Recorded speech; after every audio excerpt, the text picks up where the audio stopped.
রাজশাহীতে জাঁকজমকভাবে আরাফাত রহমান কোকো স্মৃতি টি-20 cricket tournament 2025 উদ্বোধনী অনুষ্ঠান অনুষ্ঠিত হয়েছে। 15 ফেব্রুয়ারি সকাল 11 ঘটিকায় রাজশাহী জেলা স্টেডিয়ামে জাতীয় পতাকা, দলীয় পতাকা ও আরাফাত রহমান কোকো স্মৃতি টি-20 ক্রিকেট টুর্নামেন্ট পতাকা উত্তোলন এবং শান্তির প্রতীক পায়রা ও বেলুন ফেস্টুন উড়িয়ে অনুষ্ঠানের শুভ উদ্বোধন করা হয়। উদ্বোধনী অনুষ্ঠানে প্রধান অতিথি হিসেবে ট্রফি উন্মুক্ত করেন বিএনপির চেয়ারপারসনের উপদেষ্টা সাবেক মেয়র ও এমপি মিজানুর রহমান মিনু। অনুষ্ঠানের উদ্বোধক হিসেবে উপস্থিত ছিলেন বিএনপির জাতীয় নির্বাহী কমিটির ক্রীড়া বিষয়ক সম্পাদক, ঢাকা মহানগর উত্তর বিএনপির আহ্বায়ক আমিনুল হক। এছাড়াও উপস্থিত ছিলেন বিএনপি ও অঙ্গ সহযোগী সংগঠনের নেতাকর্মীরা।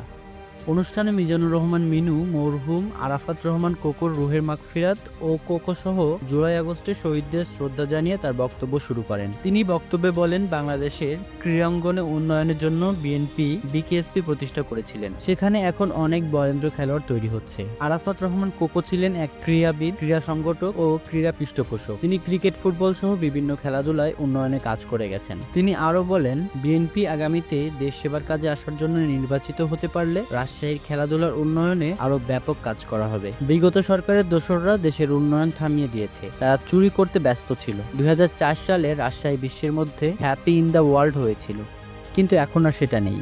উদ্বোধনী বক্তব্যে বিএনপির জাতীয় নির্বাহী কমিটির ক্রীড়া বিষয়ক সম্পাদক ও বাংলাদেশ জাতীয় ফুটবল দলের সাবেক অধিনায়ক আমিনুল হক বলেন, বিগত স্বৈরাচার সরকার ক্রীড়াঙ্গনকে ধ্বংস করে ফেলেছে, এ অবস্থা থেকে উত্তরণ করা হবে। তিনি আরও বলেন, বর্তমানে দেশে ব্যানার সংস্কৃতি দেখা যাচ্ছে।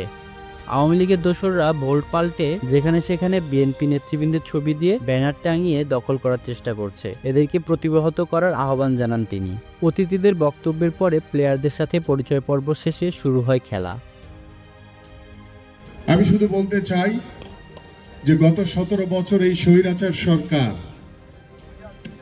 বাংলাদেশের রাষ্ট্রীয় প্রতিষ্ঠানগুলোকে যেভাবে দলীয়করণ, রাজনীতিকরণ করার মাধ্যমে বাংলাদেশের রাষ্ট্রীয় প্রতিষ্ঠানগুলোকে ধ্বংস করে দিয়েছে, ঠিক তেমনি বাংলাদেশের ক্রীড়াঙ্গনে প্রত্যেকটি সেক্টরে দলীয়করণ এবং রাজনীতিকরণের মাধ্যমে বাংলাদেশের ক্রীড়াঙ্গনকেও তলানিতে নিয়ে গেছে।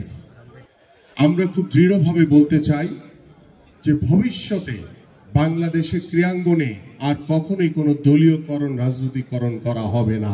স্বৈরাচার সরকারের পরিবর্তনের পর, ফ্যাসিস্ট হাসিনা পালিয়ে যাওয়ার পর রাজশাহীতে প্রথম এই আরাফাত রহমান স্মৃতি ক্রিকেট টুর্নামেন্ট উদ্বোধনের মধ্য দিয়ে বাংলাদেশকে দেখিয়ে দিল নতুন পথের দিশারি নেতৃত্ব। রাজশাহীতে ভবিষ্যতে টেস্ট এবং টি-20 রাজশাহীর মাটিতে অনুষ্ঠিত করা হবেই হবে।